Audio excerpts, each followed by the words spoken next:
waktu juga masih ada kayak kami 3 pasang untuk dibawa. Jadi itu tidak perlu untuk bawa banyak karena lebih mementingkan fungsionalnya saja daripada untuk fashionnya. Kemudian ada kantin ini tempat kita makan dari pagi, siang dan juga malam.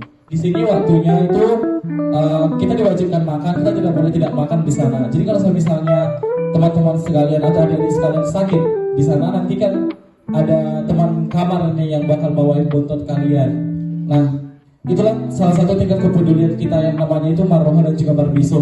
Kita peduli kepada teman-teman kita yang sakit, kita peduli kepada teman kita yang masih membutuhkan pada saat hari itu. Kemudian perpustakaan ini sangat berguna ketika kita misalnya nih ada kelas kosong. Nilai 3M, yaitu Martuhan, Marroha, Barbiso, dan sikap profesional dalam menghadapi isu sosial dan teknologi dengan keterampilan berpikir kritis. Visi kami dalam D3 Teknologi Informasi adalah menjadi prodi unggulan pada program pendidikan dan penelitian terapan di bidang pengembangan teknologi informasi berbasis transformasi digital inovatif yang bertaraf nasional dan berwawasan global. Nah, untuk 5 perbedaan itu berapa ya?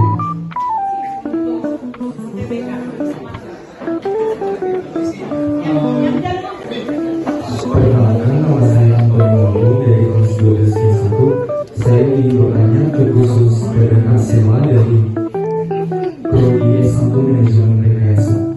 Saya ingin bertanya, kira-kira seperti apa saja pembelajaran di S1 Manajemen Rekayasa? Untuk pembelajarannya saja. Pada teknik teknologi, tadi menjelaskan tentang materinya.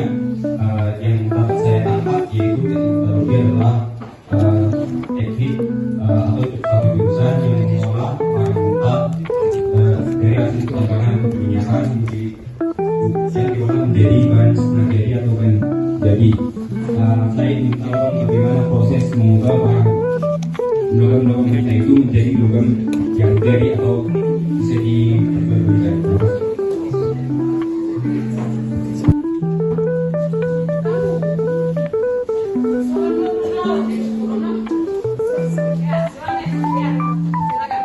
Baik, terima kasih kepada orang-orang peneliti yang sudah menyajikan materi. Nama saya Musa Gita dari kelas 12 prosesnya. Jadi metodologi ini sebenarnya adanya perkembangan.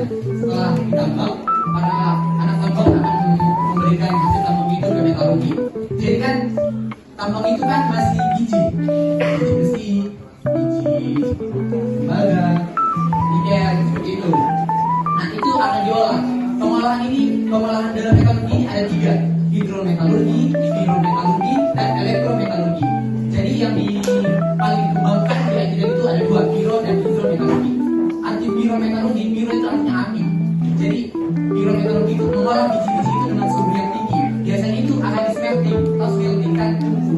Itu akan dibakar, dilelehkan, dicampur, maka itu bisa diolah. Tahu steel coil, kalau dia pernah lihat kayak bila-bila besi itu digulung, itu bahan dasar pembuatan mobil. Seperti itu salah satunya. Yang kedua itu hidrometalurgi. Itu hidro itu kan artinya air. Jadi itu direaksikan dengan senyawa-senyawa kimia lain. Jadi dia itu seperti biji. Kita kuat dalam di tes matematikanya atau dalam bahasanya gitu. Kalian ada di 3 pilihan nanti di tiap pendaftaran itu dari mulai PMDK sampai UTBK itu ada 3 pilihan dalam mendaftar di 3 pilihan jurusan prodinya. Kemudian nanti akan ditelaah, nanti akan diseleksi. Tapi waktu mendaftar itu dari 3 pilihan itu yang betul-betul kita minati aja, maksudnya kayak yang betul-betul sesuai dengan passion kita. Jadi kalau misalnya kita tinggi di waktu UTBK itu skor kita tinggi di matematika kayak 800-900 gitu. Kemudian kita mendaftar di teknik metalurgi dan manajemen rekayasa juga kemungkinan besar kita akan bisa masuk ke situ. Jadi masih ada perbandingan daripada tim penilaian di ITDL waktu pendaftaran melalui UTBK.